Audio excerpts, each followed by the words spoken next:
We're back with another episode. Fowler's pregnant, everybody. Let's give her rebuke that a hand clap of praise. In the name of the Lord. I can't have kids until my mom retires because I'm not trying to raise anything. Yo, I think about that now, Besides and I'm just like, there's no way I can financially be not even just financially. Isn't it crazy how your check just leaves, and people make a check work with a child? It blows my mind. And I'm like, my parents had four kids, and I'm like, my mom, I had a single mother with 2 children. Where the fuck did you get money for that? Like, where? Like, Christmas? What the fuck? I barely get myself stuff for Christmas this year. Like, what the hell? I don't know how people make it. Shout out to all the single parents out there, or just the parents in general. Shout out to anyone with a child that they pay for. Because I couldn't do it. Like, not by myself, I can't. That's not an option. No. Like, single parenthood, this financial situation I'm in currently, absolutely not. What financial situation are you right now? I make good money. Oh, well, yeah. So what the fuck? Listen. At no point in my money-making years. Yeah. However long that's been. The last 4. I was going to say, yeah, it has been that long. Have I been like, yeah, this is enough to sustain me and a whole other person? No, because I just went to Project Pollo yesterday, and I'm like, I got to buy you a meal, too? It was already $12. What the fuck? Yeah, no, there's this girl at work, and she is a traveler like I am. Mm-hmm. So we make a little bit more. And then her fiance travels with her and just picks up odd jobs wherever they go. But I was still like, so you're the breadwinner? On my salary? We would have to... No. You're telling me I would support a household? I mean, I own a house and everything, but that's all I can afford right now. Yeah, I was like, you gotta be fucked up on that. There's no way. Not by myself. Like, once I'm married, yes. Then, because if you pay the mortgage and I'll pay all the rest of the stuff, I'm cool with that. Like, but I can't pay the mortgage and pay all the bills plus for diapers. Oh, you're getting breastfed. Ain't no formula around here. I'm pumping these boobs. What? Oh no. I was a formula baby. It didn't do me. Why? Oh, because you were in the NICU. That's why. Yeah. You dried your mom's breast milk up. Damn. It is what it is. I was breastfed. Can't you tell? That's why you thick and smart. That's why I don't get sick a whole lot too. That's why you can do math. No. My dad can do math. I can do. My dad did all my math homework from elementary to high school. What do you think is what? Mm-hmm. He did all my math homework. That's why I struggled really bad in college, because he did all my homework from school, and my mom never knew. Because I would go in their room, and he would close all the doors, and he'd be like, "Watch whatever you want." And he would basically do the math problems. And he'd be like, "Just rewrite it in your own handwriting." Yeah, and I told that story at my dad's funeral. My mom was like, "What?"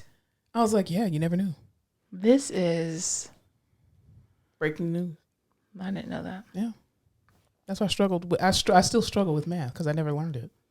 For real, the way I was supposed to. Speaking of funerals, I went to a service this week. Wait, are we starting the podcast? Oh, yeah. Okay. Welcome back, everyone, to your favorite internet podcast. We just get on these microphones and we start talking. I mean, we're recording, just like but... lights, camera, action, baby. We're ready. Yeah. I went to a service this week of a family member of a friend that passed away. Oh, I'm so sorry to hear that. It's really shitty. We've had a lot of death in the last year in my family/friend group, and I'm really over it. I want this year to be over. But... it is just when you're kind of like, it's not like an immediate family member or a very, very close friend, when you're kind of on the outside of it, of the death. Listening to, it's so interesting to see people's dynamics and relationships and how people reflect on dynamics and relationships. And it always makes me think about my funeral, like what people will say. Yeah. Always. It's very vain of you. I know. I'm not saying it's not. I daydream role play my funeral in my head all the time. Really? Yeah. And I think I try to cultivate these relationships with people that I'm like, I think you'll say something nice about me at my funeral.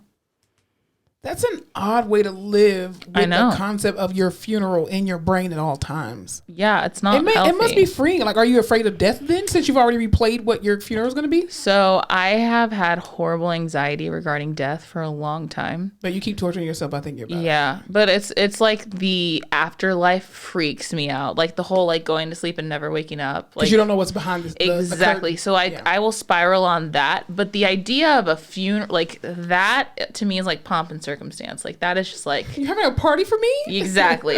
I want to know what people are saying. I would love to see a eulogy for myself before I die, just so I can go over it, see what's up.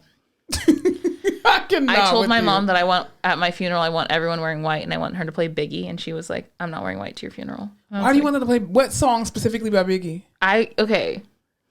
You're come with weird. me on a journey. Oh, I don't know if I want to go on this field trip. Have you seen? I don't, and it doesn't need to be Biggie, but I want this vibe. And also, I'm not a fucking famous rapper, so like, clearly, it's not gonna happen. But do you remember the videos of when they're in Brooklyn and they're taking Biggie, like his body down the street for the funeral, and everyone's just turn on, they're just fucking bumping. Well, you got to come up with a song. I know. Well, maybe this podcast will be really, really big, and then you can get what you want. Yeah, maybe. Yeah. I don't know. I think funerals are beautiful because everyone can take the time to reflect on like how this individual person positively affected your life and the things that they did to make you feel happy. I hate funerals. I just think it's so interesting to hear people's take on individual relationships because you can see as soon as someone goes up there and they're like, you know, this person was my best friend. You can check everyone's emotion. You're like, that person didn't think y'all were best friends. You're like, this motherfucker over here has never even met you. They're the loudest crying over the casket. They didn't do shit for them. Exactly. I just think it's so interesting, and I always reflect on my own funeral. Really? So if you're my friend and you're out there listening, and you'd like to let me know what you would say at my funeral, I would love to hear it. Make it good. A type 5. Just a type 5. Go up there, couple jokes, not anything over the top, nothing crazy. It is still a funeral. You're sad. But I want laughs. I want like laugh factory. Yeah. If I pass on. I don't like funerals. I don't like any funeral at all.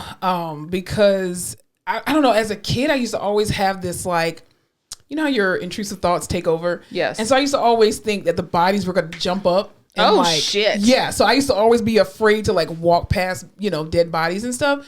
And it wasn't until in PT school when I actually dissected a human body that I was like, oh, okay, they're really dead. Like, and then you touch them and you're like, damn, they're hard as a rock.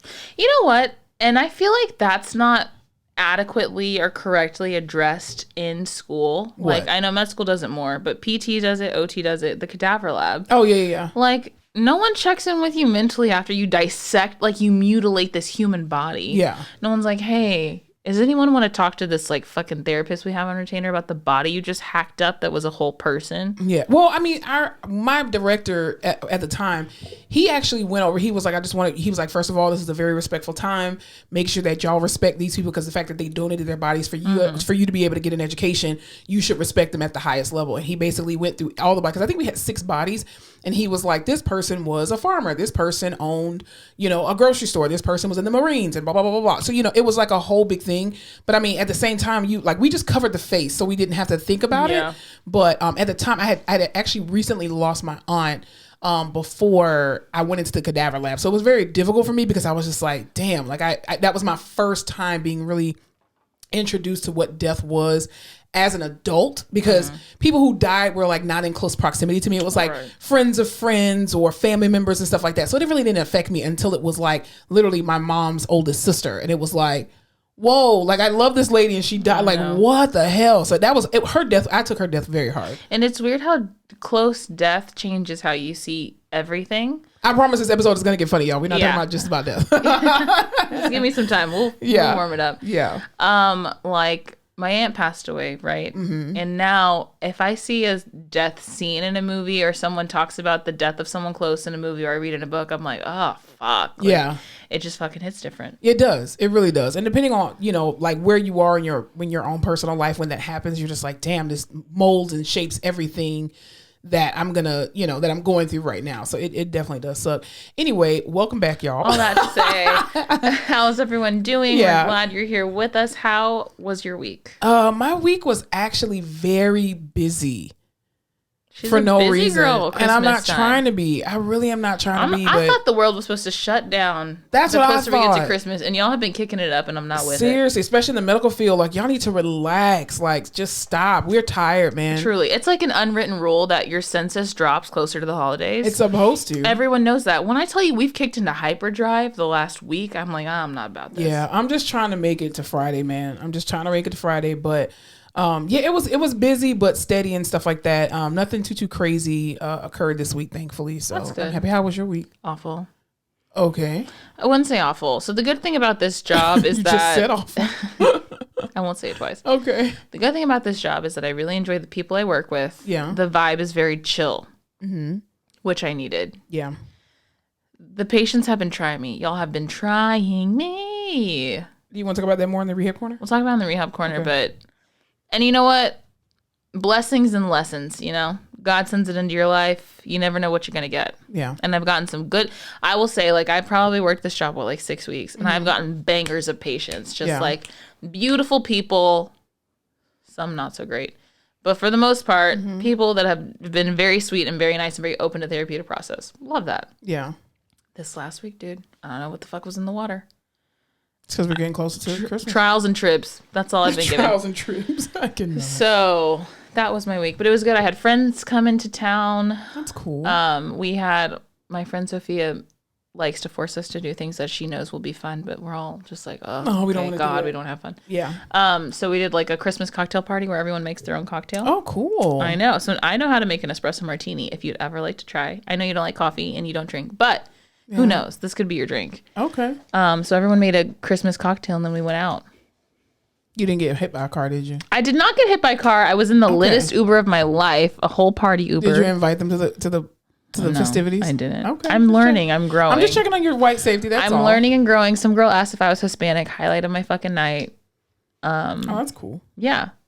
Cool beans. But yeah, my week was, I'm trying to think. That's all I did. Yeah, nothing crazy. I mean, I really didn't go very many places this week. God is good, man, y'all. Like, all the time. They're you know, it's funny because, like, for those people who subscribe to Jesus Christ, right? Like, because everybody doesn't.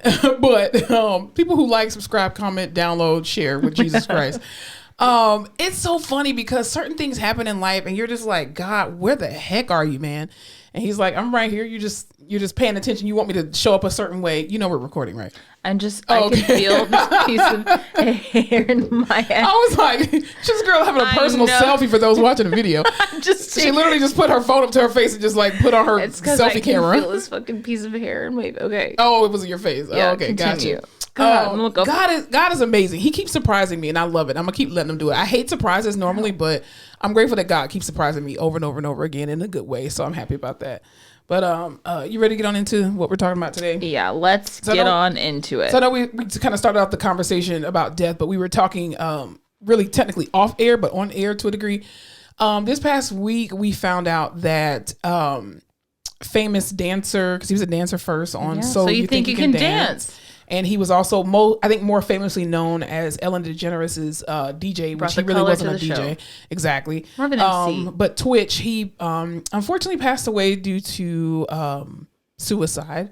And rocked the world by storm. I think every time a celebrity, commit suicide, it's always like, you have everything. What the hell is wrong? Like, how could you kill your, like, what? He's always so happy and always dancing. And he has, beautiful children and a beautiful wife and, all these different things. And it's just like, you just never know what people are struggling with. And I think even in the house with them. You're accustomed to the, like, rocker lifestyle suicide. Yeah. Like, oh, well, that person kind of lived a crazier life. They did drugs or they drank or they went out. But you're not used to the, like, projected as family man and always making dance videos with his wife and loves his children and just got this brand new house and has all the, I think he just had a show on Netflix or something.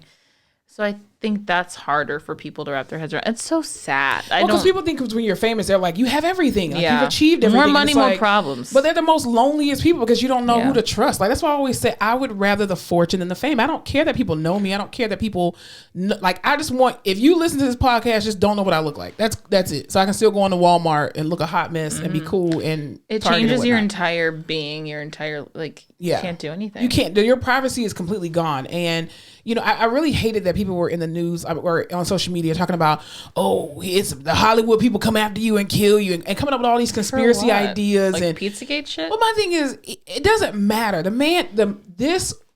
This man's wife lost a husband. This man's children lost a father.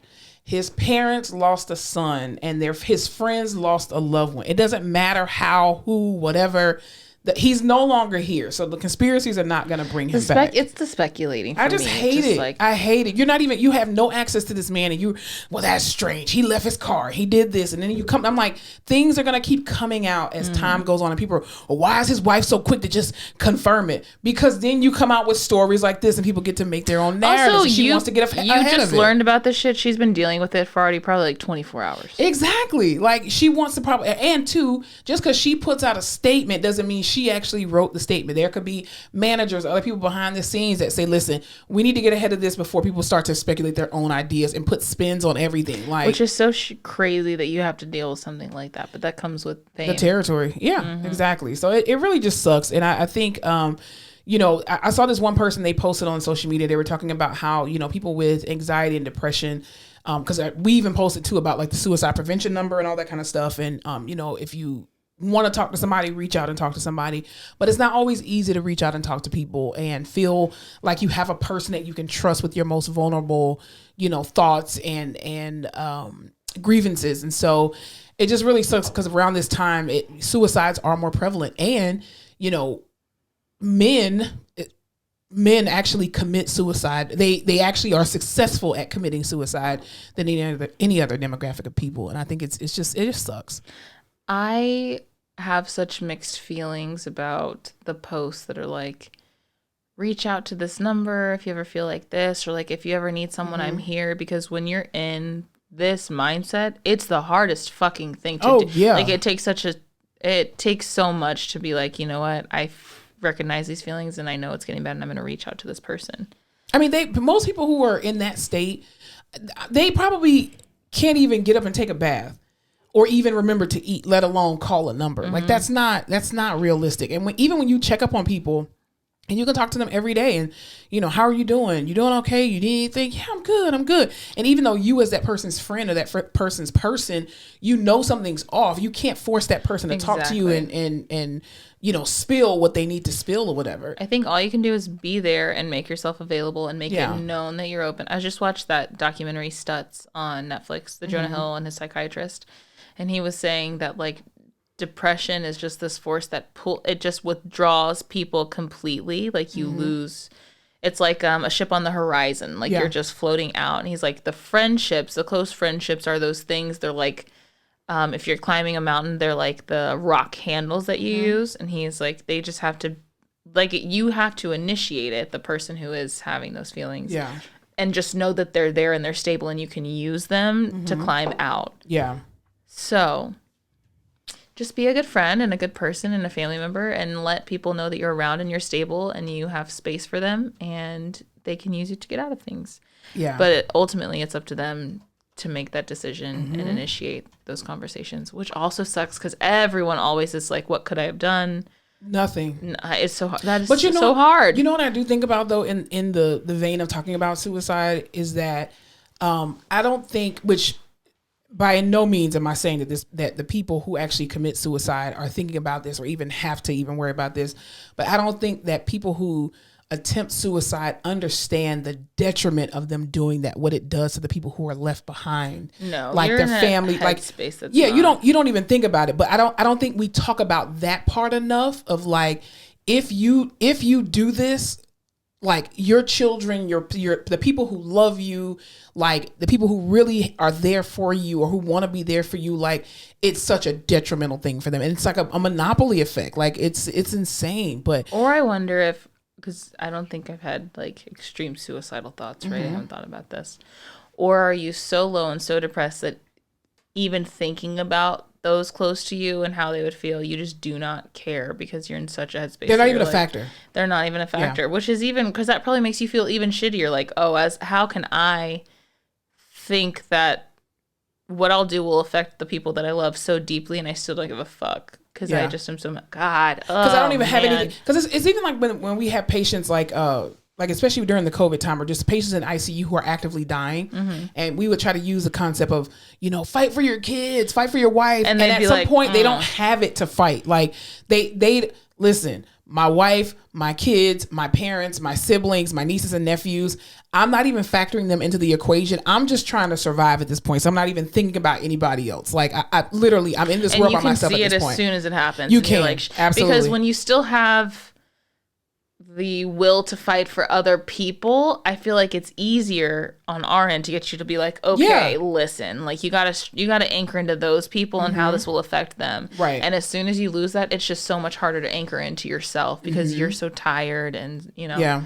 Definitely. It's a crappy situation. Sad. But for those people out there, if you are going, and even too, for some of the people who are functionally depressed, I don't think we talk about functional depression enough. Oh, my because God. I know I was walking through 2020. I'm sure 50% of the people listening to this are functionally depressed. Listen, me right now, Amen, sister. 2020, the last 2 years, I have definitely been functionally depressed, legit. And you just think the more you consume, the more you do, you're just like, okay, I'm just ignoring this and I'm burying this and I'm sleeping it off and I'm doing, you know what I mean?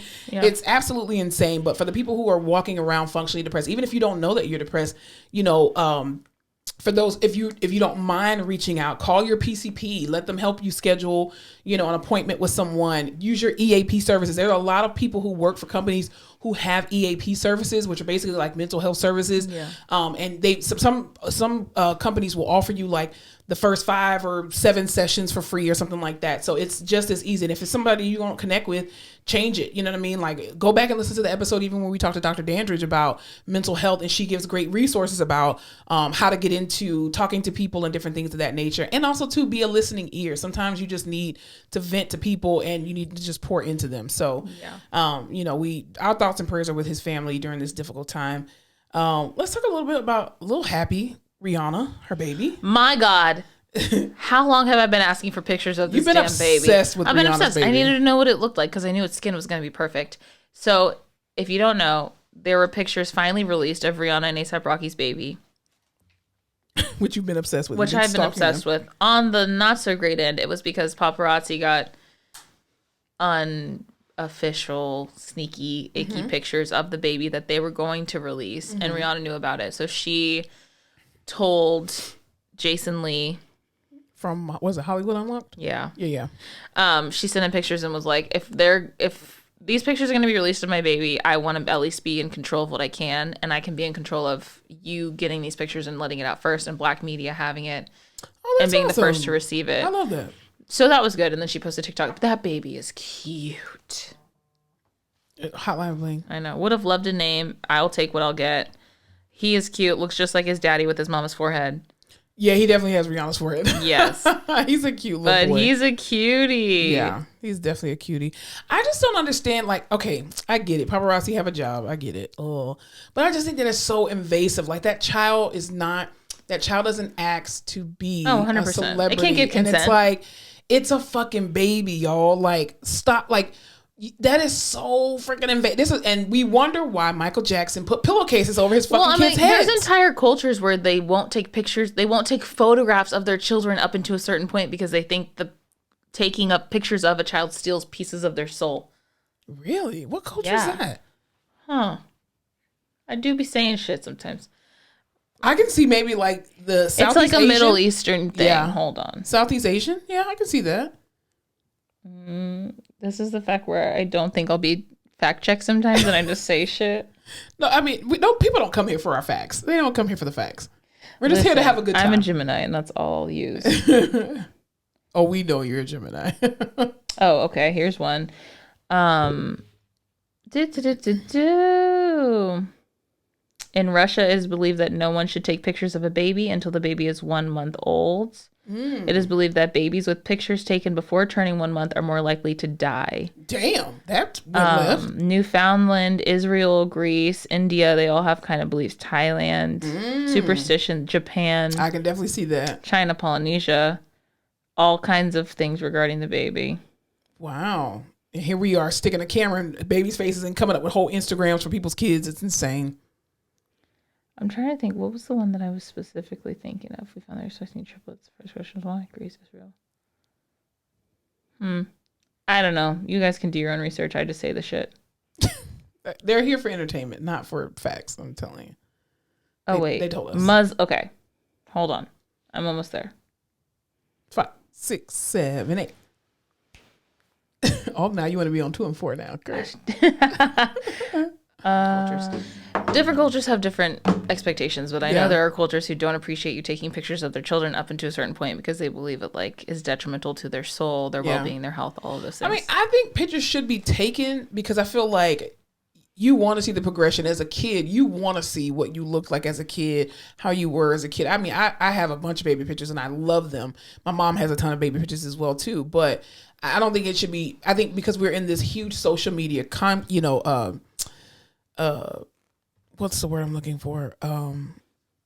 Culture. That's the word I'm looking for. Culture. Hard to see. Yeah, it's in, like, people are just shoving cameras in your faces and they're posting pictures without your permission. Like, I remember when my sister had my nephew, and I was on FaceTime at the time because I was here in Texas, but it was invasive to be in the room with her anyway, neither here nor there.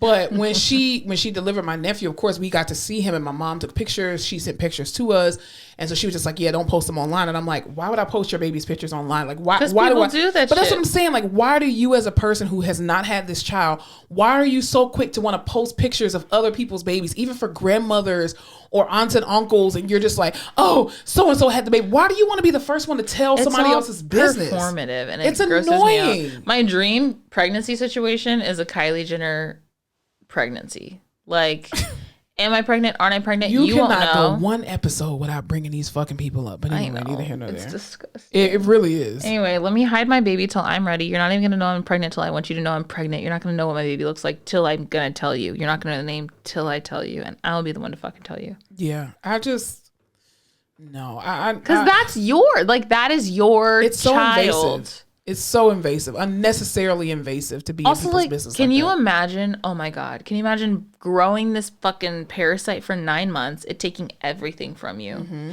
You finally deliver it. You love it because there's all these hormones flooding. You're up all night. You're finally taking care of it. You build a bond with it. Someone posts a picture just talking shit about your fucking baby and how it looks. Because that's what people do in the comments. Just talk shit. Oh, your baby ugly. Your mom was ugly. You bum. Like, Amen. Again, children are so defenseless, and it's like, children are the future. Respect some of them, but it's just like, respect the parents. Let the parents show the kids when they want to show the kids.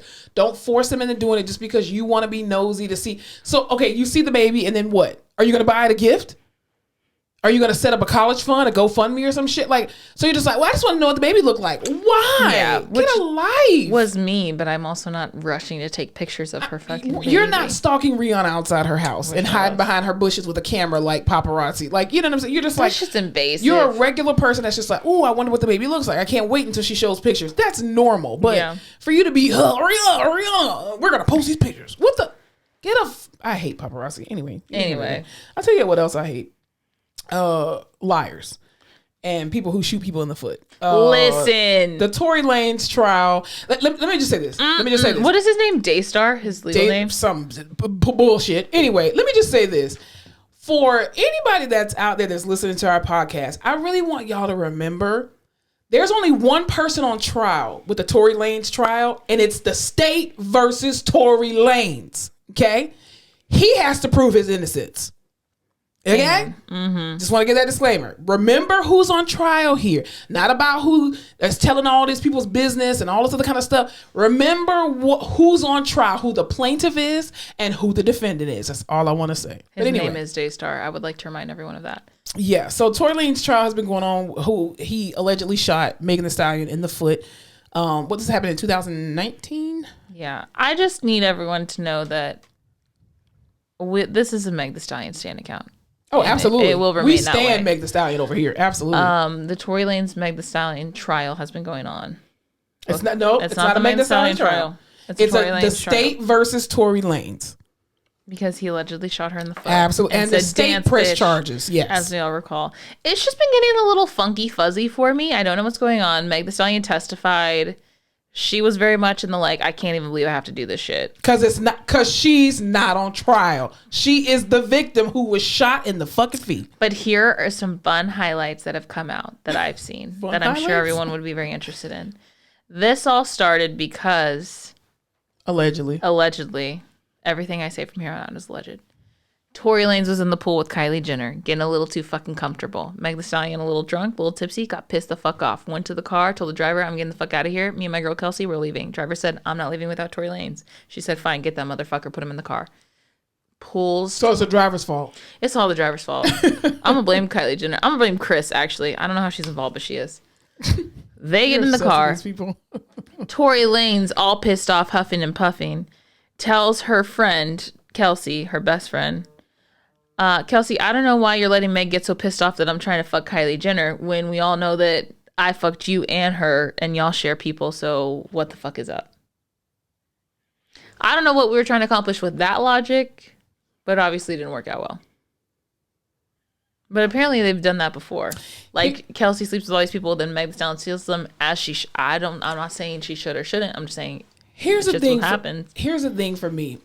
I don't care if they were all having an orgy sleeping together. Nothing that she could have said in that moment warrants any of y'all in that car to shoot that girl in the fucking feet. Supposedly it all happened because she started talking shit about how short he was and how his music sucks. And your music does suck and you are short. Facts. That still doesn't she warrant was a bullet. telling you the truth and you shot her in the foot. Like, allegedly. So, it doesn't make any damn... And then apparently Kelsey's married. And I'm like... Yeah, Kelsey's married. That all comes out. But the whole thing is, Kelsey gets up on the stand.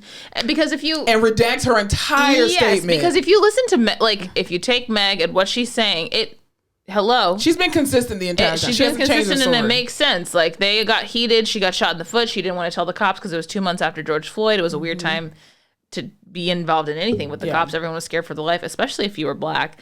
But now Kelsey gets on the stand and says, well, I want immunity. Bitch, for what? You're not on trial. But here's the thing. I don't understand. How does she get immunity when she is a witness to said crime? Thank you. So everyone's like, I think they were just placating her. They're like, okay, like you get immunity. What the fuck? You're not even on trial. You don't get immunity if you your immunity is null and void if you perjure yourself, which is the fact that the defense or the prosecution was trying to get the tape. The defense. They're trying to get it thrown out, and then the judge was like, "No, I'll allow." Because at first he said, "We're not going to allow it." Because they were asking her direct questions related to her deposition from when this all first happened. When she was like, "Tory did this and Tory did that, and this is what happened." When they would ask her it again in trial, she'd be like, "I don't recall." She's like, "I don't recall." Like, she pled the fifth. I'll plead the fifth. I was like, "Girl, who is your lawyer?" I don't know, but who is telling you to do this shit? She's perjuring herself, and the fact that they let that tape out, and then people are doing these think pieces online about who Megan slept with, and she got on the camera and lied with Gayle. I see why. First of all, it doesn't matter if she lied about who she slept with. Most people lie about who they slept with anyway. Most women are like, no, I only got 3 sexual partners and I had 15. Most dudes be like, oh, I slept with 50 girls. You only slept with 2. Who cares? Women will be the first ones to be like, it lasts 2.5 minutes. That does not count. It doesn't count. I refuse to add that. If you got a small dick, it didn't count. Like, I mean, come on. Who cares? And then I saw this one person who was on social media talking about what Megan wore. She got her boobs all out. What does her boobs have to do with her being shot in the foot, y'all? The girl was shot. Nothing she could have done in that moment warranted her being shot in the freaking feet. They pulled shrapnel out of her foot. Someone shot. Also, she's a dancer. She's a performer. Her feet, she needs them. And even the surgeon says she still has pieces of metal in her feet at this point. That's why she always wearing boots and shit. I'm like, we got rid of the heels. Thank God he didn't shoot her in the knee. Can you fucking imagine? But how traumatizing is that, where you think this person is your friend? And I don't care if you're drunk, whatever the case may be. Why was there a gun involved? If people are like, oh, her and Kelsey got into it because da-da-da-da-da. You couldn't just punch each other with your fist? You had to bring a gun. Whose gun is my question? The best fucking little tidbits that have come out of this are always when they're asking where Tory was when he shot the gun, because they keep bringing up his height and how fucking short he is. They're like, well, obviously if he was standing on the ground, he couldn't see over the car. Like, oh God, they're just all little digs at him and his height. And they're like, well, was he standing on the car? Because maybe then he could have seen over the car. Oh my God. And he just sitting there boiling, and they're like, how tall do you think Tory Lanez is? And she's like 5'3". Who said that? And Megan decides we're like 6 feet tall. Oh my God. I don't know. I'm still watching because I'm like, none of this makes sense. What the hell is Kelsey talking about? I think that the saddest thing about this whole case is that it's a constant reminder of how Black women on this planet, not even in this country, on this planet, are the least protected species. I think I've been saying that since the very beginning of this podcast. You have. We can go back and like. we are the least protected species on this planet. No one believes black women. And when shit like this happens, people are you're trying to bring out every other reason as to why Megan is wrong, or why, like as if the girl deserved to be shot, as if this woman deserves to be shot and traumatized, and she doesn't. And also too, the fact that she got on the stand and said, like, I wish he would have just killed me. Like, do y'all realize what y'all are doing at this point? Like, come on. And then God forbid she commits suicide, and y'all be like, see, this is why y'all should believe people. It goes back to the whole thing about Chadwick Boseman. Oh my God, he's so skinny. Ugh, he need to eat. Then you find out he has cancer. Y'all do the same thing to Trina Braxton. Tracy Braxton finds out she has cancer. She dies. Now y'all want to, see, this is why y'all should be careful about what y'all say. And here we go again. I just want to say. Well, then people are coming out like, oh, Meg Thee Stallion does mean things to people, and that's why I don't like her. But your mama did mean things to you too. Does that mean she didn't be shot in her feet? Like, come on, people. Like, I hate this world. Anyway, I'm gonna just say this. I'm on Megan's side altogether. Because one thing that neither Tory Lanez or Kelsey did not do, they did not deny that Megan did not shoot herself. Somebody in that car shot Megan, and it wasn't Megan. I would love that. But honestly, if that was the twist of the century, like it came out that she was actually like, oh, y'all are going to argue in front of me. Bop, shoots herself in the foot and was like... Yeah, because that would have been your argument from the very beginning. She shot herself. I know. They tested her hands for gun residue. She didn't have it on her. The only people that had... it came back inconclusive. Inconclusive, my ass. I want y'all to know, if y'all try some shit on me, I'm going to shoot myself in the foot and pretend you did it and fucking cry wolf the whole time. So don't come for me. Thank you. I won't ever be in the car with you. Anyway, I do want to talk about... where I want to go. Choose your own adventure. I know. Oh, I did want to talk about this. I did want to bring this up. So, rapper extraordinaire, new artist Glorilla, Gloria Hallelujah. Gloria Hallelujah. She was kind of in this hot seat in social media this week because she basically is looking for an assistant, a personal assistant.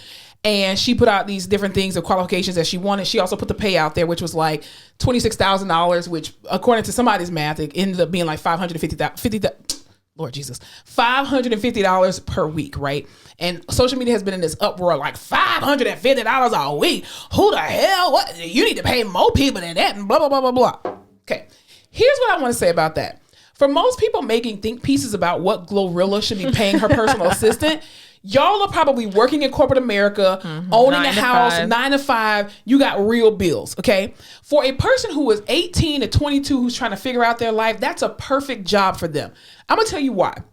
First of all, Glorilla is an up-and-coming artist who is probably traveling multiple times a week to multiple states or multiple countries, okay?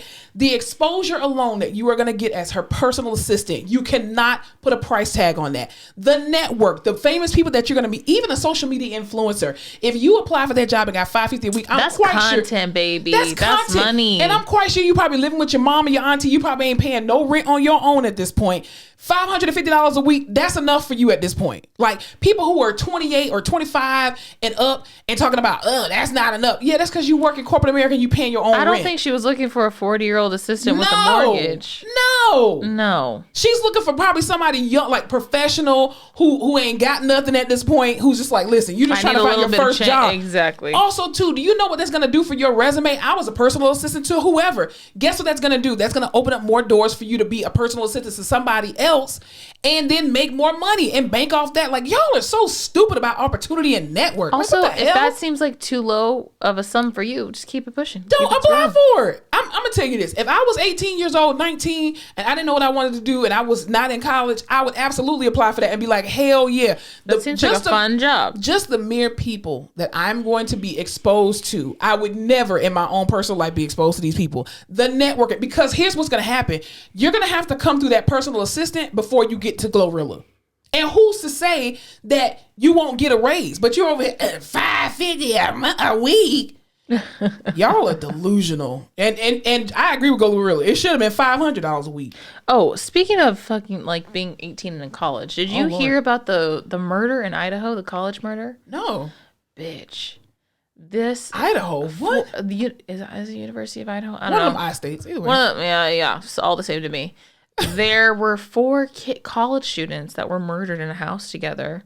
It was 6 people were in the house. 4 were murdered. They don't know anything about anything, basically, is what they're saying. Wow. Someone came into the house, stabbed 2 of the girls, killed them, and then another girl and her boyfriend were murdered, but they have defensive wounds, so they're thinking they woke up and heard something and stabbed them. Damn. But it was like this big party house. They said there's so much DNA in the house that they have to sift through. It's going to take forever because it was a huge party house. That's horrible. No one knows what the fuck happened. They don't know if the girls came home and someone followed them. They don't know if it was someone they knew. Then, around the time of the killings, one of the girls who got murdered had made a bunch of calls to her ex-boyfriend. So they were like, was she calling for help? Was she calling because she thought she saw him? Was she calling? Yeah. That's crazy. Weird shit. But how fucking crazy? That's crazy. People, man. Oh Lord, where's the rapture coming? Anyway. Harvard, speaking of college, Harvard actually has now named their first black president. Which is insane. And she's a black woman. It's 2022. Well, people are still racist. That's true. People are racist as hell in 2022. Claudine Gay. Yes, her name is Claudine Gay, and she's the first black president in nearly 400-year history of that That university. is crazy to me. She has a PhD in government, which I'm like, what? Whoa. That's interesting. Why would anyone do that? She's Haitian. She's Haitian. We descendant. love Haiti. Yes, they have very, very amazing food. Amazing, beautiful people. But anyway, yeah, I think that's amazing that she's been the president. Did you just see, what was it? It was the Yale, where they run naked through the school. What? That's some white people shit. Yeah, probably. But it was all the black students they were interviewing about it. And they probably was like, this is some white people shit. We won't be doing no crap like that. Oh, gosh. Well, speaking of also to some, were you bringing it up? I'm sorry. No, you can go. I don't know anything. I was going to say, Winston-Salem State University was actually... Where is that? Do you know? It's in South Carolina, if I'm not mistaken. Wait, let's ask Siri. Hey, Siri, where is Winston-Salem State University located? Okay, that's not helping. I think it's in South Carolina, though. North Carolina. It's in North Carolina. One of the Carolinas. One of the Carolinas, yeah. I knew it was close there. You're 50%. I was 50% right.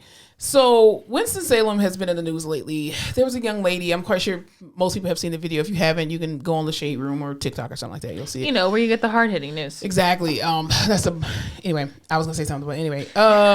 So she basically, there was a student. I want to get her name, and I want to make sure that I have her name correctly. Her name is Layla. Is that how you say it? Where am I reading? Right there, at the very bottom. Am I stupid? Where is it? Right there. I'm just drunk. Oh, Layla. I would say Layla. That's I'm a pretty not sure name. what her last name is, but anyway, she was basically a student that was. You saw all these video cameras basically on her where she was being detained by 2 police officers, a black police officer and a white police officer. She's a black student. And she was having a disagreement with her teacher or with her professor about her paper and felt like the teacher allegedly embarrassed her. All the kids in the class were recording and basically were siding with the student. But I just think it's insane how you literally call, and apparently you heard her screaming saying that she hated the teacher. She was like, you're the worst teacher ever. Like, how are you going to call the police on me because I refused to apologize to you when you started yelling at me first? And so Winston-Salem, obviously they released a statement, said that they're trying to do a full investigation. Well, the student, she actually went live and she said, first of all, the university has not reached out to her. So she was like, I don't know what kind of investigation y'all are doing because y'all have not reached out to me yet. Mm-hmm. And, for this historically black college, it was just like, wow, like that's what y'all do? Like, y'all calling the cops on students now? Like, who disagree with you verbally? Like, what the fuck? Like, that's insane. I cannot imagine having a disagreement with a teacher and you call the police on me. I can't imagine having a group of 30 people in a class saying like, whoa, what the fuck? That's not what happened. Whoa, chill. And you still being able to act crazy like that. And everybody with their phones out. Like, and the students are basically like, Professor, you were wrong. You started yelling at this girl first. Like, what the hell? I was under the impression that unless I'm a threat to you or myself, ain't no reason to call the fucking cops. I don't think I ever. Okay, the only time I ever saw university police was when they were just driving around. You were just like, you ain't doing shit. I didn't even fuck with university police because there was a whole thing where like a couple years before, if you asked security to take you home, they'd fucking pull over and sexually assault you. So. Whoa. I don't fuck with campus police. What? Yes, when I was in college, I had to volunteer for this program called SureWalk. and they made sure to get you home. Like if you're at the library late at night, because you used to be able to rape you. What the fuck? If you were at the library late at night, you could call the campus police and they could drive you to your dorm. Yeah. There were issues where cops would sexually assault female college students when they did that. God. So then they started this program where they're like, okay, we'll take a college student. It'll be one boy, one girl. They'll walk each person home just to be safe. So after I volunteered for that, I was just like, I'm going to put 2 and 2 together and say the cops ain't fucking safe over here. Wow. Yeah. That's crazy? Horrible. Because I remember. And the only reason they caught them is because this freaking security person on campus went to drive this girl home, pulled over, made her perform oral on him. She kept his cum in her mouth. She spit in a plastic bag when she got home, and she fucking walked up with that bag to the police station and said, do whatever the fuck forensic shit you want to do to this, but this is what happened, and arrest his fucking ass. Oh my God. Isn't that wild? That is absolutely trash. Fucking trash. Oh my God. That's so insane. You know what? I don't know how I feel about campus police now that we're talking about it. I've never had, thank you, Jesus, Lord. I remember even when I was in grad school, when I used to study at FSU, because FSU's library was actually open later than FAMU. And so, and this is before I got my grad study room, where I can go in there anytime I wanted to. But I remember times where we would leave the library at like 3 and 4 in the morning. And so you'd be like, hey, can I get security just to walk me to my car? And I just want you to walk me to the car. You're not driving me anywhere. You're just going to walk me to the car. And it was usually some like little nerdy guy with a flashlight or something like that. You didn't have no gun or no shit like that, because I don't even know where their campus police actually were. But I mean, oh Lord Jesus. How scary. It's insane to be, and especially too in this day and age where there's so many cameras, people recording you and stuff like that, and you just do shit like that and you don't care. Like, were body cams out there? No, body cams weren't out there during that time, right? Body cams were big back then. No. Yeah. But I just the thought that you could be like, look, this person, I need help. This person is coming to me for help, and let me take advantage of that situation and make them feel safe, and then do this egregious thing to them. That's insane. It's fucked up. That's horrible. Well, I will tell you some good news. Aaron Dean, who was the police officer that was charged with the death of Tatiana Jefferson, who was in her house watching her nephew, and the police entered and killed her.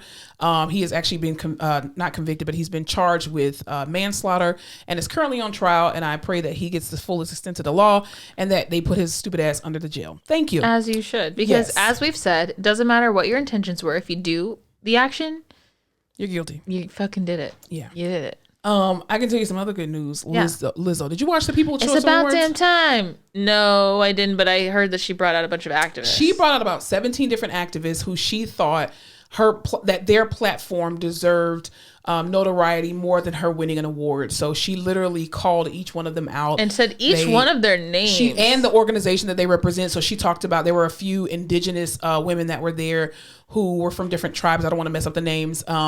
And they were doing great work in the community. She also brought up this young lady who's her name is Shirley. She's on TikTok. You probably have seen her videos where she goes and she feeds the homeless like for free. Like, I don't think anybody, like, she does it out of her own pocket, but she set up like this truck now. She used to just do it out of her car, but now she has like a whole truck and a whole like production and everything. She also brought up Breonna Taylor's mother as well too for activists, and I just thought that was absolutely amazing. Like, way an to amazing use your way. Fucking platform. Absolutely, we love Lizzo. This is a Lizzo stan account if you didn't know. Truly, but I don't think we could say it more times. Definitely. What were you telling me about TikTok, that they were trying to ban TikTok or some shit? Or was that my story? That's you, and I don't know what you're talking never about. Mind. Please don't feel that. Yeah, no. Let's segue. What were you talking about, Mariah Carey? Okay. I don't know if you guys know, but it's fucking Christmas time. Woohoo! And the hallmark of Christmas time, it's not Christmas trees or presents or Santa or Jesus Christ. It's okay. It's not. I could have swore it was his birthday, but I guess it's All not. I Want for Christmas by Mariah Carey. Yeah, that is what. Time. That is what it's like. The freaking Herald Angels singing. That's what calls the Christmas time into be. What's your favorite Christmas movie? I'm sorry. Ooh, okay. If you had to put on a Christmas movie right now, what would it be? God, Polar Express. I love Polar Express. Not Die Hard. Die Hard is not a Christmas movie. Wait, you were the one who said that. I think Die Hard. People think Die Hard's a Christmas movie. It's not a Christmas definitely movie. not. But yeah, I love Just Friends and I love Polar Express. What's your favorite Christmas movie? The Preacher's Wife. My God, it's blackest shit you could have fucking thought of. But okay, you could have been like, this Christmas. No, The Preacher's Wife is one because Whitney. We love some Whitney. We do love Whitney. But that movie is very toxic because how dare you, Angel, try to come and fuck this man's wife? What the hell is wrong with you, Dudley? Yeah, it's horrible. I'm like, Denzel, Dudley, come on now. Like, you're telling me we got a movie with Denzel and Whitney, and you purposefully using your powers to try to get in her panties. Like, what is wrong with you, Angel? You I'm not saying if I was an angel, I wouldn't do the same shit. Oh, absolutely. It's a second chance. I got the powers of sensuality. You got pizza and everything. Like powers of persuasion. Jesus then came back and let you get pizza, let you be back on earth, be a human again, and you do this, and you try to purposely keep this man away from his wife and break up their happy home. It is what it is. But no, Preacher's Wife, that singing in there was, that's your Christmas movie? Absolutely. That and yeah, just that. I mean, I like This Christmas. This Christmas is a good Christmas movie, but definitely Preacher's Wife is go-to. I do love This Christmas. Yeah. I haven't watched as many Christmas movies as I should. Did you see they're doing a Christmas Story too? What do you mean? Like, The Christmas Story, the movie? You never seen The Christmas Story? Who's that with? Like the Grinch? I mean, not the Grinch, the Scrooge and all that? I mean, no. With the leg lamp? What? A Christmas Story. The movie, A Christmas Story. Like the movie they play on TBS for 24 hours Christmas. No. Are you kidding me? Wait, maybe I have. What? With Ralphie. Daddy's gonna kill Ralphie. He sticks his tongue to the telephone pole, gets it stuck. He wants a Red Ryder BB gun. And it's called A Christmas Story? Weird Wizard of Oz references. A Christmas Story. I will be literally shook. Is it a 1983 film? Yes. No, I've never seen that before. I've never seen that before. No, that is like I'm the serious. Christmas movie. No, I've never seen that before. Really? I like what's the one movie with Tim the Two-Man Taylor? The Santa Claus. I should have said that. That's one of my favorites. That too. is my favorite. Yeah. Oh my God, my mom and I will always say Home Alone is a great Christmas movie. I don't fuck with Home Alone like that. What? Well, don't we always say there's this part in the Santa Claus where he asks for chocolate milk? Yeah. And she's like, we're out of it, or we don't have it. He's like, regular's fine. We always, when shit doesn't go our way, we'll be like, regular's fine. That was a great movie. That is a good movie. I can't believe you haven't seen Christmas Story. No. That's like a quintessential Christmas movie. Nah. Anyway, Definitely have you not. seen Just Friends with Ryan Reynolds and Anna Faris? Just Friends. No, I don't think so. Oh, that is a fucking hilarious. That's a Christmas movie? Yeah. Oh, no, I don't think I've seen that. No. Well, anyway, Mariah Carey, someone ran their numbers. This bitch makes $3 to $4 million a Christmas season. I love that for on her. the royalties from this song. I love that for her. I do too, but isn't that's wow. Until people come out with more Christmas music, like I think every artist should be required to come out with a Christmas because you album. never know what will be a hit. Destiny's Child actually had a really good Christmas album. My best friend actually bought that for me as a Christmas present one year. She bought me the Beyonce, They have a Destiny's Child. You It's said really the good. Beyonce album. No, I was gonna say with Beyonce and them, but the Destiny's Child. Forget the rest of the children. right. Beyonce was in it. Destiny's Child Christmas album. It was really good. Huh. It's a really good album. I believe you. I mean, PJ Morton just put out a new Christmas album. I do love PJ Morton. PJ Morton is amazing. Amazing. But yeah, you can't get away from those classics though. Those classics are gonna live forever. Do you think she knew it was a bop when she made it? I mean, maybe she knew it was a bop, but do you think she was like, this shit's gonna get played every Christmas right after fucking Thanksgiving? They're gonna play this I think whoever her marketing and PR team is, they need a raise and they should have some residuals of those royalties because she doesn't even have to do anything. She just sits there and people just automatically play it. Like her voice is synonymous with Christmas time. Oh, absolutely. Definitely. God, I'm jealous. Definitely. The one thing I do hate about, not about Mariah Carey, but about people saying like, oh, Mariah Carey doesn't sound the same and her voice is this. Do you know how difficult it is to sing in a whistle register? And that's the really high, like Minnie Riperton kind of like high. It is very difficult to sing that. And also, too, this girl has been singing since she was... For years. For forever. For more... I mean, all her freaking life. Like, you can't... Your vocal cords are a muscle. And at some point, your muscles are going to deteriorate. Everything in your body ages. Including your voice. Especially your vocal cords. Especially singing as high as she does as a soprano. Like... She's giving you all that she's got, people. Literally. Oh, my God. Anyway, do you believe the Rhianna rumors about her voice being fucked? That's why she can't sing now. Who, Rhianna? That's why she hasn't put out an album because she smokes so much weed. Weed is not going to mess up your voice. The smoke will. I mean, yeah, but I mean, if Whitney Houston was able to, do drugs for a very long time, no, I don't. But do you think Whitney Houston was smoking more crack than Rihanna smokes weed? Because I would say no. I mean, no. I think Rihanna smokes way more weed than Whitney did crack. I don't think either of the two are synonymous. I just think that even if you do smoke, I don't think that her voice is that damaged. I think Rihanna has a lot of other businesses that she's working on, and singing is not her priority at this point. Because think about it, you have to be completely locked in. Studio time, that's a lot of time away from like reality and people. You have to be mentally locked in order to write music, in order to sing it, be creative. And she probably has like writer's block because she's doing so many other different things. Possibly. I mean, she's got Fenty, but she's got when Savage she filmed Fenty. Ocean's 8, all the rumors were that she was so high when she showed up she couldn't fucking do her job.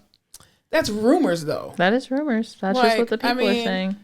I think people. No, I don't think nothing's wrong with her voice. I think she's going through different avenues. It's the same way to say, what's her name? Serena Williams. Heard of her? Oh, she can't play anymore. No, she can. She's making a choice to bow out and to not to. She still has the capacity to do it. She said, "My husband's still at home making fucking custom pancakes for my daughter, and that's where I want to be." That girl is tired. I mean, Rihanna's been in the business for a very long time. She worked. She's paid her dues. Let her rest. Speaking of fucking paying her dues, oh Jesus, have you seen Drake's engagement ring necklace?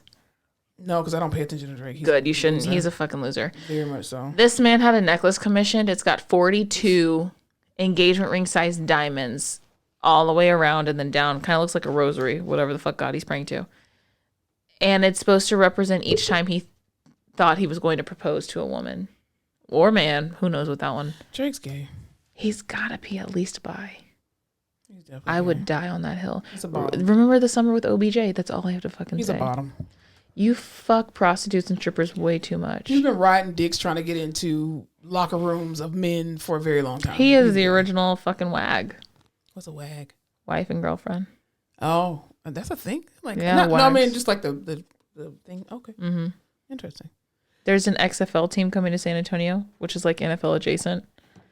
I'm trying like to be a wag. It's like arena ball? Mm-hmm. Oh, I can do that. They got good benefits. When I'm on WAG Life, y'all don't be surprised. What you talking about? You? I want to be on there too. I'll pull you with benefits. Me. Listen, we can work there as a PT/OT duo. You know what? I didn't even think about a job working. That's the way. That's our way in. That's our way. That's our way in. But that's really smart. I didn't even think about that. And we do like a TJ Holmes and Amy type situation with the players. Yeah, we got to be strategic about it. I haven't wrapped an ankle since 2012, but I can wrap it. I haven't done one since like 2013. Someone asked me to dress their residual limb the other day, and I was like, PT can do that. I mean, I've done that. I've dressed, amputations. That's about it. But like, athletes, I haven't done it in a very long time. We can stretch you out. I can stretch a motherfucker out. I can wrap an ankle. It'll be fine. You get a Charlie horse? I'll come massage your glutes. Hey. Your Charlie horse ain't gonna be your glutes, but I'll still massage them. She's like, my foot hurts. No, it's all up in your ass. Trust me, I'm a physical therapist. I know this. Trust me. It's a groin pain now. Trust me. Did you hear about a Texas lawmaker that actually proposed a bill to ban anyone from under the age of 18 from having a social media account of any kind? What the fuck? Yeah. Can they do that? What are your thoughts? I don't think they can, but I think that's a good idea. I think they should not let kids under 18 Why don't we just make people have responsible parents that tell their children they can't be on social media? No, I don't think it's that. I think because I grew up without social media, like validation came from my parents. And you think that was better than the internet? Yes, because I understand the real standard of beauty. Like I know I know what's normal. I know stretch marks are normal. But your parents weren't raised on social media, and the parents now will have been raised on social media. Right, and they understand the detriment of it. So I think you would hope so. Well, yeah. I mean, TikTok is like a kid's. I don't know if it's necessarily. Remember when it was? Was it Keek? Or not Keek? It used to be something else. Fuck. Anyway. Yeah, well, I mean, it was started off as like a dance app or whatever, but I just feel like there's so many different dangers that happen now with kids. They're exposed to way too much, but also too, I don't think you can ever prevent people under 18 from getting a social media account. The way that I snuck a MySpace You had to sneak MySpace? I had to sneak MySpace when I was like in 8th grade. Okay, so how can you blame your mom then and say, oh, your mom was a responsible parent, is a responsible parent? Yeah, she was just like, don't get on MySpace. And I was like, okay, whatever. And then you still did it. Yeah. Fucking badass child. So then how can you say that about other parents? If you grew up, did you have MySpace? Hell yeah, I was a coder. What do you mean? But you were like in college when you had MySpace. No, right? I was not. How old were you? You're in high school? I was in high school. Okay. Yeah. Okay, so I was like in 8th. Find out when MySpace was created. Okay. Because I also had Black Planet. Did you know about that? No, what's okay, that? It was like Zanga. It was a black version of MySpace. For black people, or the color was black? No, it was Black Planet. 2003 is when MySpace was created. Okay, it had to be before that. I feel like I was in high school but no, I was a freshman in college. You're right. Yep. Yeah. Okay. So when you were freshmen in college, I was in 8th grade. Okay. Why do you have to say it like that? Because like you probably could use MySpace. My ass shouldn't have been on MySpace. It was also in like teen chat room and shit, just dumb shit. See, our chat rooms were on the phone. The way that I would like be fucking coding my fucking profile, brackets and zeros, and my mom would come in the room and I'd have to like close the browser really fucking quick. Like that wasn't suspicious.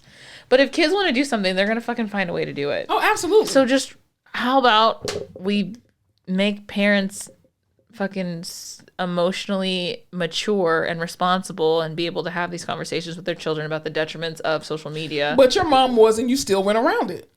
I don't think she was ever like, hey, here are the detriments of social media. I'm quite sure she did. You just weren't paying attention. I don't know. You don't pay attention now, so I know you weren't paying attention then. God damn it. Your mom's a great parent. She is, but I'm just like, just teach your children how to be normal, respectable human beings. But their parents aren't normal. That's true. That's part of the problem. So you're going to lose every time. Exactly. But I don't think, to me, banning anything for any group of people, I'm just like, what are they going to take next? They're only going to go. What are they going to take next? They're only going to, it's only going to fuel more of the fire to say, I want more. It's like drugs. Oh, yeah. The second you legalize anything, people are like, oh, okay, yeah, whatever. Don't touch the stove. Okay, starts to touch the stove. Exactly. Like, what the hell? I don't know how you would keep kids off, like, social media is everything to the kids. It shouldn't be. Well, they're trying to ban TikTok altogether.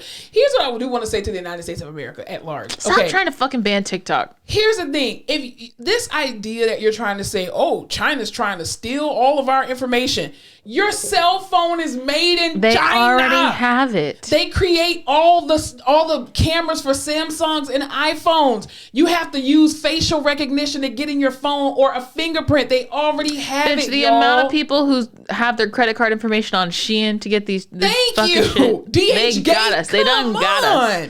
DHgate has my shit. Shein has my shit. China makes everything. They're the biggest exporters of everything. And you really think that a TikTok app is going to prevent them from getting all government secrets? First of all, you do so. The United States of America talks way too fucking much. You already put half of your goddamn business on all these goddamn documentaries. Oh, this is what the secret room in the White House looks like, and this is when Air Force One. Y'all tell Biden's every move. Biden is set to make a speech today at 3:00 p.m. and blah blah blah.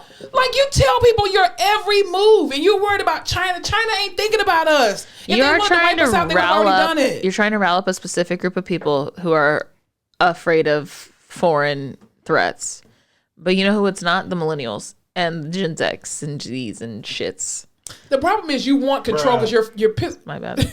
You're pissed off that people are finding out how to do certain things, and they're finding out the truth from each other, because this is the first time in a very long time that all the generations are actually talking and communicating, and people are finding out certain things that they would have never known in their small subset community. I cannot tell you the amount of times my mother, who is 20 years older than me, has said or done something. I'm like, how do you fucking know that? And she's like, oh, I saw it on TikTok. Exactly. And I do the same thing, because people ask, how do you know that? I saw it on TikTok. They don't want us to be informed. That's the problem. They don't want us to win. The revolution would not be televised. That's all I'm saying. I've learned so much shit on TikTok. Hey, listen, if it was for TikTok, I wouldn't have TSA or whatever. TikTok is my new streaming, or my new search engine. I don't even go to Google anymore. Yeah. If I have a question, I'm going from TikTok. Ask Jeeves to TikTok. Oof, what a journey that has been. All right. Anything else we need to talk about before we get into what we're watching in the Rehab Corner? No, let's go. All right. What have you been watching? Okay. Let me make sure the name. I was like, what? Because I had my head down. Because I thought it said sluts for a second. I was like, what are you doing? I just watched the documentary Stutz on Netflix, which is Jonah Hill and his psychiatrist. Jonah Hill has been like completely transformed in the last 3 years by working with a psychiatrist, and he wanted just psychiatrist or psychologist. Psychiatrist. So he's been on meds. Okay, the doctor. Because this psychiatrist, I think, just has like a different approach to certain things, and it was super fucking interesting. It was kind of like a therapy 101. Like, here's some bullet points for you and some tools to utilize in your own life that don't need a ton of explanation to utilize and things like that, but and it was also about the psychiatrist's life as well, and kind of a little bit about Jonah Hill. It was super interesting. Really? And I think at the end, Jonah Hill says, I wanted to make this because I wanted to share this, but I was getting so anxious thinking like, is this fucking stupid? Is this going to do what I want to do? And at the end, he was just like, I just want to make this, and I just want to put this information out there, and you never know who could help. And your information and your tools have changed my life so much. I think it could change other people. But my mom and I were sitting there just like, God damn. Your mic is making a lot of noise. This is good information. The guy is super interesting. The way he explains things is very cool. He has Parkinson's. And if anything, if you work... Okay, everyone should watch it, I think, because it's just thought-provoking. Yeah. But there's something about the way that Jonah Hill and his psychiatrist kind of talk to each other in that relationship that reminds me of our relationship with patients. And the way you're kind of there to help them, but then you ask them questions and you learn about them, and sometimes they ask you questions, learn about you, and you kind of find out things about them and yourself talking to them. Yeah, that was what was going on. And then he has the Parkinson's, and you kind of see him having his tremors and taking his medicine and the fatigue and things like that, so it kind of just makes you a little more aware of people with illnesses who may look quote unquote fine. I don't know. It was interesting. I would watch it. I think that can be so helpful for people who are, apprehensive to getting help and going to see a psychologist or a psychiatrist and being able to see the dynamic. Because I feel like if more people in the medical field, because I do think that psychologists and obviously psychiatry is a part of the medical field, and I think psychology is as well too, because it's about our mental health. But I just feel like if more people were transparent with patient care in the way that, like something like that, or even too, if we were able to show how we work with our patients and building that rapport and building that relationship, there wouldn't be such a big, a big silo that happens with, well, your clinician is over here and you as the patient uninformed are over here. And also too, because mental health is so stigmatized that when they hear, oh, you're going to a psychiatrist, I ain't going to no quack, you're going to a shrink, stuff like that. And that's especially too with men. Like women, I think, are more, apt to go to a psychologist without any issue, or a mental health counselor, like no problem. But the men, I don't care what race you are, men have a very hard time admitting that they have issues or being vulnerable and talking about it because of the societal pressures that come on them to provide and to be able to protect and all those different things. So I think that was great that they had an opportunity to be transparent with them. Themselves. And it very much gave Jonah Hill is going to this person who is providing this outside perspective into his life and giving him genuine tools to use. Like, you feel this way, and if you try this thing, and I think it's really going to help how you feel about this and how you're functioning here. And I think that can lead to, which is these tangible things that you can implement into your own life. But it was very interesting, and everyone should go watch it if you're interested in mental health and stuff. And then I watched The Recruit, which is opposite direction. Oh yeah, definitely. CIA action show. The guy from To All the Boys I Loved Before, Noah Centineo, who you're like, he can't be in a serious role. Like, he's the rom-com Was it comedy? Guy. It's got funny stuff. It is a comedy. It's mostly action. The first episode, everyone's kind of getting their footing, finding their groove. So you're like, this acting isn't the best. But after that, once they kind of get the ball rolling, I was like, oh, this shit's good. Interesting plot. I'm in it to win it. So that's what I'm watching. What about you? I only watched one thing because I slept mostly on Saturday. Anyway, so jealous. I was not feeling it. My body just needed to rest. I watched the one documentary about it's called The Volcano, and it's on Netflix. Yeah, Netflix. And you told me that Leonardo DiCaprio actually executively produced it or something like that. I do believe that. Which I didn't see. I don't think I saw his name anywhere on it. That's why I was shocked. I just saw it in the preview. I didn't watch it because I was like, I watched the trailer and my mom said that's going to give you anxiety. No, it was actually a good documentary. So it was a documentary and it was based on a true story about the most active volcano in the world that's actually in off White Island in New Zealand. and how a group of tourists actually went over there. This was in 2019, December 2019, right before COVID. Oh, God, that's horrible. That sounds like forever ago. Yeah, like December 9th, 2019 was a day that this particular volcano erupted while people were actually touring the volcano. Now, in my brain, I was just like, that's some white people shit. I've never wanted to go and see a volcano and stick my face in a crater. Never. But it was horrible because like the volcano erupted, but it wasn't even like lava came out. They were like burned by just the steam. There wasn't even lava. No, so I saw the videos and it does just look like steam and smoke, but I was assuming lava came out. No, it was just because it was erupting, and it was because the volcano is so far up underneath the ground or underneath the water. Like a lot of the volcanic activity was probably just like underneath. So it was all this steam that was coming out and like ash and stuff from it. And all of that was literally burning like the flesh off of these people. You don't see any of that. Like they're all healed and stuff. But 22 people unfortunately ended up dying. 8 of them died actually on the island, like on the actual volcano. They were not able to rescue them, or they succumbed to their injuries. And then a total of 22 people died as a result of their injuries after they were rescued and stuff like that. So, yeah. Well, have you seen all those, just talking about volcanoes, have you seen those videos that are like, you know, the core and the mantle and the crust and shit under the earth? Yeah. That's all conjecture. It's all a hypothesis. No one knows if that's true. Well, yeah, we don't have technology to go all the way down there. Why did I think that was Bible? What is it? Only like 5% of the ocean has even been discovered because they don't have. My little fucking stuck in third grade ass was like, the core, the crust, the mantle must be true. They told me. People don't know that. I'm an idiot. No, you're not. You were young. I'm a slave to the educational system. I cannot. Your mom's a teacher though. She is. So I was like, they said it. It's in the book. There's pictures. That is crazy. But in the preview that says they weren't even supposed to be up there. Like that wasn't a place they're supposed to be. I don't know. I mean, based off of what I saw, because I watched the whole thing. It was like an hour and some change, or hour and a half, or whatever. It wasn't that they weren't supposed to be up there. I think the problem is that the night before it erupted, there was some activity that was going on. And so when they went to go take the tour, they were very swift about going up there, and the tour guide was like, hey, you can take your pictures. We're only going to give you guys like 5 minutes. We need to start heading back, because they weren't supposed to be on it because it's an active volcano. First of all, it's an active volcano. Okay, that's number one. But number two, the color of the liquid that was in the crater was normally like a bluish green, they said, and that day that they went up there, it was completely white. Fuck no. So that was already a clue, but you don't know that until you go up there. I don't fuck with nature like that. No, definitely not. And I mean, they were here first. Absolutely. And Mother Nature doesn't play, you know. And the thing is too, they were saying that the activity, like the volcano has activity every few years. Like somebody had asked like, oh, when was the last time the volcano erupted? And they were saying like in 2013 we had some activity, in 2016 we had some activity. No. So I need some Mount St. Helens shit, a Mount Vesuvius, things that have never gone Why do you want to climb a mountain is my question. Well, I'm not a climber, but sometimes your friends force you to climb shit. Yeah, you, and then you almost die. But they are white, so I think that's what I'm saying. That's like, a white thing. Let me just say this. There were no black people that went up on that mountain. Yeah. That's not our type of stuff. We don't want to be up that high like that. No. Yeah, I don't know. I mean, it was sad that it happened to them, because like one couple that they interviewed, they were literally on their honeymoon, and the husband, like they were saying, like every other day, one of them gets to pick the excursion. And so he was like, oh, let's go see a volcano.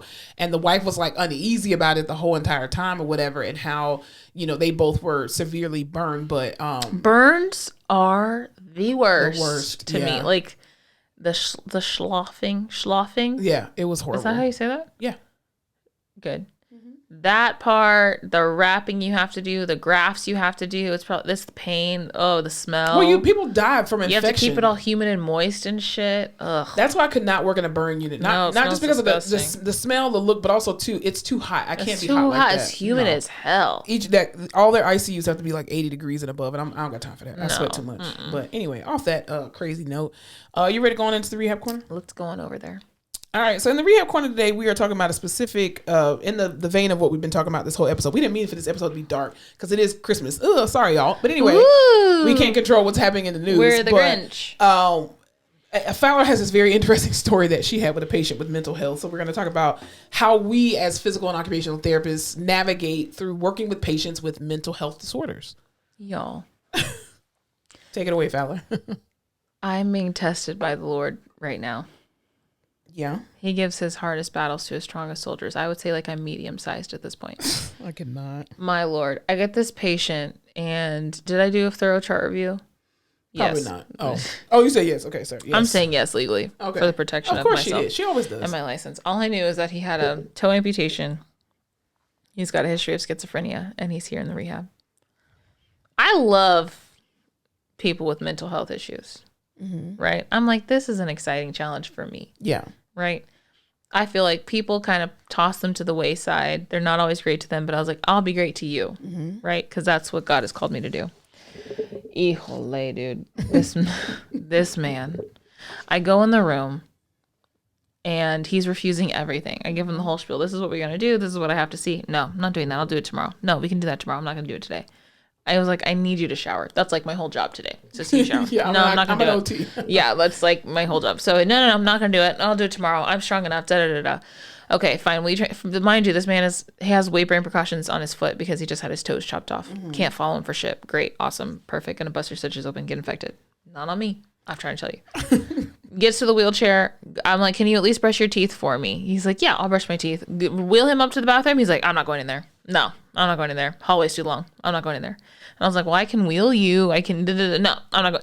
Just like everything. So finally, I get him to brush his teeth, and I'm like, let's leave this room. Surely it's the room. We go into the gym. I try to get him to do an exercise. He does it for like 0.5 seconds. He's like, no, I'm done. We're doing that. We'll do it tomorrow. That's too much of that. Mind you, usually I push people. I'm like, no, let me be the firm hand here. We are doing this because this is my job. You got to get stronger. You're here for therapy. Not when you have a fucking mental health disorder. I don't know what's going to happen. I could push you and you could just be like, glop. That's it.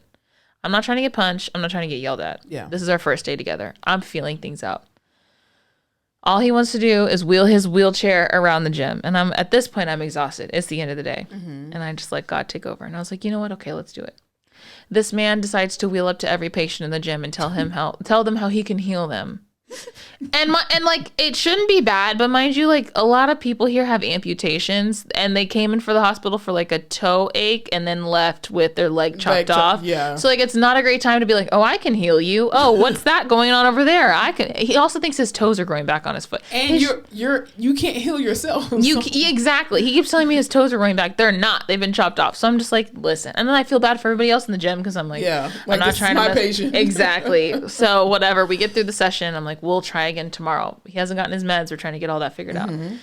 The next day, I go in there. He had been a little agitated overnight, and you know how when patients get agitated, they do like closed fists. Yeah, and that's when you know to back the fuck up because they might punch. They're gonna start swinging, and not me, not today. I go in there. Let's take a shower. He's like, no. Like, we can do it here in the bed. You can bathe me in the bed. No. It's not therapeutic. Not my fucking job. I'm not going to bathe you in the bed. Let's go to the shower. No, I'm not going to the shower. I said, let's sit up on the edge of the bed. You can help me kind of do a sponge bath situation, whatever. He's like, oh, well, we can just do it in the bed. And I said, well, do you at least want to change your clothes? They look, in my head, I'm like, your clothes look fucking disgusting. Like, they're dirty. Do you want to change them? I brought you some extra clothes. I don't know what the fuck I said to this man to set him off like this. But he was like, you know what? I've never had a therapist do this to me, and I'm going to check up on you because they didn't do this over there. I said, what are you talking about? He goes, over there, the therapist, they never asked me to take my clothes off. And I said, well, the therapy's different over there. In the acute side of the hospital, they're just trying to make sure you're alive and strong and walking. I'm here to make sure you can do all the shit you need to do to go home. No. I'm going to call and check up on you because no therapist has ever asked me to take my clothes off as much as you have. And people are into weird stuff and you're into weird stuff. And I'm going to call and check up on you because it's weird. You keep asking me to take my clothes off. When I tell you. I was like, this is the last fucking straw. Oh, patient care is amazing. I have never walked out of a patient room before. I said, sir, you do not have to do anything you're uncomfortable with. Just starts going off about how he's going to walk through the wall and he's strong enough to walk through the wall and he doesn't need me. I fucking left her. You're not going to get me. You're not going to take my license. You're not going to paint me as a fucking pervert or a sexual deviant because I'm trying to do my job, because all it takes is one person to believe you. Yeah. And then my ass is up a creek. I fucking walked out of the room and I was like, no, I'm not doing it. This is why as a physical therapist, I personally do not believe in closing doors when I am with patients. Oh, that was the fucking other thing. The door was closed. Patients who have mental health disorders, especially schizoaffective disorder, because you don't know when their narrative is going to change at any point in time. And you fucking occupational therapists, y'all get on my nerves. Queen used to do that shit all the time. Every time we're in the ICU and she would just, you're asking questions and she would close the curtain. Why? It's for their privacy. No, we're only talking. We haven't even gotten to the moving part yet. Leave the curtain open. Unless a booty cheek is out, that's the only time you should be closing the curtain. But I'm telling you, with patients with mental health disorders, they always want the doors closed or the curtains pulled. And I'm like, absolutely not. They do. The first day he was perseverating on the door being open. Keep the door open, which was fine. The second day, he only wanted the door closed. And because I was like, I'm not trying to get you to fucking yell at me, let me close the door. Well, then all this shit goes down and I'm like, I'm not going to be in here with you with the door closed with you telling people that I'm trying to get you to take your fucking clothes off. Yeah, no. Which, again, is my job because I need to see that you can bathe yourself and dress yourself, which I explained multiple times. And I was just like, I am not going to end up on a fucking documentary or on a fucking TikTok about how I lost my job. Because you told your patient to take his clothes off. Exactly. Because you're an occupational therapist and you needed to bathe them. And my thinking is, I'm always inclined to believe my patient because in my head, I'm like, no one else wanted to believe you, but I'm going to do the research and make sure this was true. So I just need one motherfucker to walk up in there and be like, you're saying who said what? Well, yeah. Because who asked you to do what? How many times have you heard in clinical practice where you walk up on a unit and there's an older lady with dementia or something, Alzheimer's, and she's just like, that man came in here last night and raped me. And you're like, what? I'm sorry. Did you tell your nurse? And I told, nobody's believing me. So of course we're like, oh, we are the ones. God. We're gonna solve. So we the go crime. to the nurse. Hey, did you hear? And yeah, she's been saying that for the last 3 days. You're like, so dismissive. And then you're just like, wait. Did somebody actually investigate this? Yes, we've had no men in her room. She came from a nursing home saying the same thing. Oh, okay. Well, I'm documenting it that I told you. Or you'll catch a nurse with an attitude that's like, she's been saying shit like that all night, and you're like, oh, really? Did you actually investigate? Has anyone looked into? Exactly. So all I need is some fucking bushy-tailed motherfucker to do that about me. I rang every alarm I possibly could because I was like, what you're not gonna do is have me out here looking like a pervert. Yeah. And it's hard to, like, even when you work with patients, even in the wake of Twitch committing suicide, you even have patients who come into the hospital and they tried to commit suicide, and unfortunately for them, they were not successful. And then dealing with kind of like the trauma after that. And it's like, when you work with them, you're just like, I don't know what to say to you. Like, okay, we're going to go take a walk in the hallway. I'm going to assess your gait and stuff. And then they just start talking. I remember this one girl, I don't know if I said this on the podcast last week, but I had this one girl who, this one young girl, she tried to commit suicide. And I was walking with her in the hallway. And normally I'm very talkative to my patients and trying to, get them to trust and da-da-da-da. And this time I just didn't know what to say because she wasn't successful at, committing suicide. And so, of course, I'm just like, okay, I'm not going to try to make any jokes. I'm just going to be very just bland. Let me just do my eval and get out. And so as I'm doing her gait assessment, she was like, can we walk around like multiple times? And I'm like, sure, not a problem. So she wanted to walk around the unit, and she wasn't in ICU or anything like that. She was just on a regular telemetry unit. And she was just like, I know you read my chart, and I know you know why I'm here. And I was like, I do. That is true. I do. And so she was just like, I mean, do you have any questions? And I was like, wait, she asked what? you if you had questions? And I was just like, no. I said, I can only imagine, the turmoil that you're going through or that you were going through. I don't know you. I don't know whatever you were going through that got you to that point. I said, I'm not here to judge you, so if you want to talk about it, you can get these units, truly. That's really it. But if you need to talk, I'm a listening ear. And she was just like, no, she's like, it was just a lot of stuff that was going on. And she's like, I've never really had these thoughts before, but and I just as a clinician, I allowed her the opportunity to talk. I didn't try to fix her situation. I didn't try to give her any solutions. I didn't try to tell her, well, just pray it away and God will fix it. I hate when people do shit like that. But it was just, you could tell she was embarrassed because everybody that came in her room knows that she was there for a suicide attempt because she has a sitter in her room. So the person is like watching to make sure that she doesn't do anything. She's like, yeah. And then they have this lady in my room that's just watching me to make sure I don't try to kill myself again. And I'm like, okay, please don't make jokes about suicidal ideation. See, and this is not to make light of that situation at all, but I don't think a lot of people understand how tricky it is to enter a room after something of that magnitude has happened and didn't go what they think is how it should. Yeah. How to freaking navigate that situation. It's hard. It is so hard. Bitch, I have to ask them what their hobbies are. Right. Yeah. And then when they make, because sometimes too, when they come out of it, they make jokes about it. I'm like I had this one patient that was just like, I'm just a disappointment. I couldn't even kill myself right. And I was like, sir, here's the deal. here's what we're not going to do. We're not going to make jokes about your suicide attempt. Like, because I'm not comfortable. And it may be a release for you, but no, we're going to change the subject. I can't do that. The high-pitched laugh that I let out whenever that I'm it's like a nervous laugh. It's a nervous, because I feel so bad. Because I'm like, obviously, this is a fucking deep, dark time in your life. Yeah. Like, no one gets to this point just happy-go-lucky, willy-nilly. Yeah. But we, especially like the two of us, I feel like when we're treating people, we're always trying to make because it's being a hospital. It's a show. Shitty. Yeah, we're a listen. We are first a show. Of all, you're already nothing exciting has happened to you in this place, right? And I'm like, well, the only way I'm gonna get through this job and get through this day is if I perk it up myself. Yeah. So this is a little dog and pony show. We're gonna keep it light, keep it fun. But you can't always do that in this kind of situation. And it's so weird to turn that and be like, okay, let me double check what I'm saying, because you don't want to make a joke that's insensitive, but you're trying not to make it too serious, because everything right now is serious, and you know that they kind of just want to just be a normal person. And you come in and you're just like, it's so dark in here. Let's get some light. They're just like, I just tried to kill myself less than 24 hours ago. Like, I don't want any light in here. You're just like, you know what I think would do you some good? Some vitamin D. And they're just hobbies, anything you like to do for fun. And they're just like, get out. Just get out. Any pain? They're exactly. Like, physically or emotionally? Oh, emotionally, I'm like, right. oh, shit. Yeah, it's tough. Anyway, and it's just like mental health is one of those things. And I try to be so good, especially with like patients with dementia, patients with mental health issues, meet them where they're at. So like if they think they're in a fucking World War II documentary, as long as I'm not, we're going to fucking do it. Yeah. And I'll be there. And who did you see? And what is that? Oh my God, I see that too. That's so crazy. Have you told anybody about that? Yeah. But when you fucking come for me and try to make me look like a sexual deviant, we're not going to do it.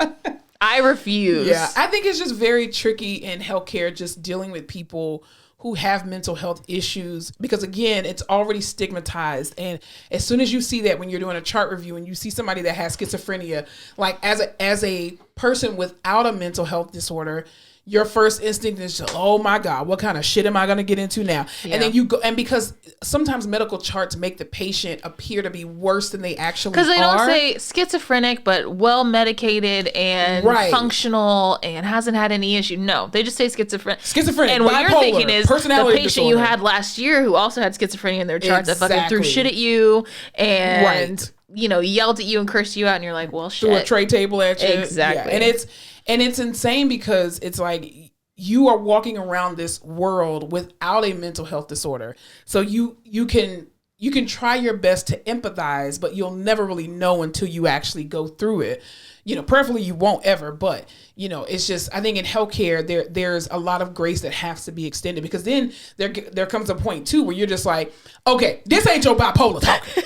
You know what you do. No, your schizophrenia is dormant right now. You know what you are doing. And it's like, no, they really don't, because they stop all their medications. And it's like, please put them back on their lithium. Please. Just That's the shitty part too, is when you're sitting there, you're like, is this you or is this the diagnosis? Exactly. What the fuck is going on here? Yeah. Because it's so hard to put yourself in those shoes when you don't have a diagnosis like that. Yeah, definitely. I'm like, no, you're being mean now. You're being real mean. Yeah, like, nah, this ain't got nothing to do. You just called me a bitch, and you just sat here and read me for filth. Schizophrenics don't really do that. Nah, that ain't your disease. Not at all. Not at all. But yeah, I think too, even in the hospital setting, unfortunately, it's really an underserved population, because the quickest thing for them to do is medicate everybody, and it's like, why does everybody have to be on medication? Sedate everybody. Yeah, like, oh, we gave them an Ativan. Why? Because they were yelling all night, and I get it. For night shift nurses, I completely understand. I wouldn't try to be dealing with it either.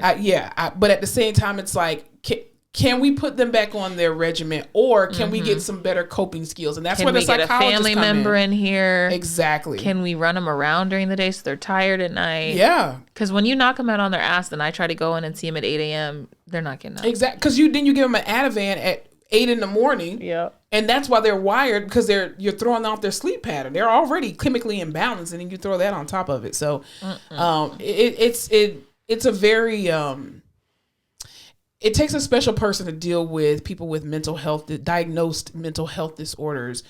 Even people who are like chronically depressed. Like, I think dealing with people who have depression, to me personally, is way worse than dealing with somebody with schizoaffective, schizophrenia, or bipolar. It's the flatness that's hard for me. Flat affect. It's like, it's what? The flat affect, because I'm like, you're putting on the show. Mm-hmm. You're doing it. Like, let's by yourself. Yeah. And not even that I'm trying to pull you out of it, but I'm trying to be like, let's get something you're excited about, or something that'll make you feel a little bit better. And they're just like, Yeah, they're just completely flat, just like. And it makes you feel like shit because you're like, well, fuck. Like, well, goddamn, I'm trying all I'm bringing out all the stops. I know. And you won't give me anything. This is all the tricks I got. Yeah. Oh, it's hard. Yeah, flat affect is harder than schizophrenia. Absolutely. I would take a patient with schizophrenia any day over. At least it's entertaining. I will say this man was very entertaining. The shit he was telling me. Because you don't know what avenue they're going to go down, and so it's just like. I'm so mentally exhausted by the field trip I had to take with you. I don't know what the hell we're doing next. Whatever you're giving, they're giving back twice. They do. At least they give you something. At least they give you. When you're flat, you're it's like throwing fucking paint at the wall. You're talking to yourself. And then too, people with depression, they are looking through you. And you're like, they're not looking at you. They're looking through your soul. They don't even see. You're a non-motherfucking factor, bitch. They look around you, and you're just like. I guess I'm here by myself. It makes me always feel bad. I'm like, okay, well, let me get out of your hair then. Like, shit. All right, well, we'll pick you up for physical therapy. We'll see you tomorrow.